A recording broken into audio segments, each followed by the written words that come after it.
জামাত ইসলামের নেতা এখানে। আমরা সবাই কি এখানে নেতা না? তৃণমূলের নেতা। আমরা নিয়মতান্ত্রিক এবং গণতান্ত্রিকভাবে ন্যায় ইনসাফ ভিত্তিক একটি ইসলামী সমাজ ব্যবস্থার যে স্বপ্ন দেখছি, এই স্বপ্নটা বাস্তবায়ন হবে আগামী জাতীয় সংসদ নির্বাচনের মধ্য দিয়ে। এই নির্বাচনকে আমরা আমাদের জীবনের সর্বোচ্চ ত্যাগ স্বীকার করতে প্রস্তুত রয়েছি ইনশাআল্লাহ। আমরা এই নির্বাচনকে জিহাদ হিসাবে গ্রহণ করে আমরা রাসূলুল্লাহ সাল্লাল্লাহু আলাইহি ওয়াসাল্লামের সাহাবী হযরত মিকদাদ রাদিয়াল্লাহু তাআলার মতো বক্তব্য দিব।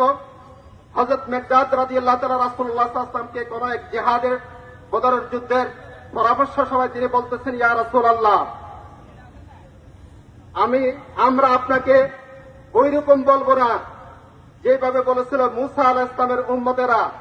তারা বলেছিল, আপনি যান, আপনি আপনার রব যান, তাদের সাথে যুদ্ধ করে, আর আমরা এখানে বসে বসে দেখব। বরং আমরা বলবো, ইয়া রাসূলুল্লাহ, আমরা আপনার সামনে থেকে জিহাদ করব, পিছন থেকে জিহাদ করব, ডান থেকে জিহাদ করব, বাম থেকে জিহাদ করব, আপনার সাথে জিহাদ করে আমরা দ্বীনকে বিজয় করব ইনশাআল্লাহ। আমরা সেই রকমের বক্তব্য দিতে চাই। আমাদের নমিনিকে সামনে নিয়ে, জামাত ইসলামের দায়িত্বশীলদেরকে সামনে নিয়ে আগামী নির্বাচন নামক যে জিহাদ, এই জিহাদে আমরা কেউ হীনমন্যতা প্রকাশ করব না, দুর্বলতা প্রকাশ করব না, আমরা পিছনে থাকব না।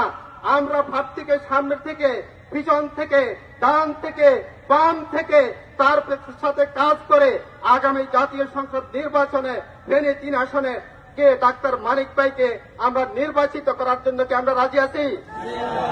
আমরা যদি তাকে নির্বাচিত করতে পারি, তাহলে যে আগামী দিনে যে সংসদের স্বপ্ন দেখছি, ইসলামী সমাজের সংসদের স্বপ্ন দেখছি, ডাক্তার শফিকুর রহমানকে প্রধানমন্ত্রী বানানোর স্বপ্ন দেখছি, এই স্বপ্ন আমাদের বাস্তবায়ন হবে।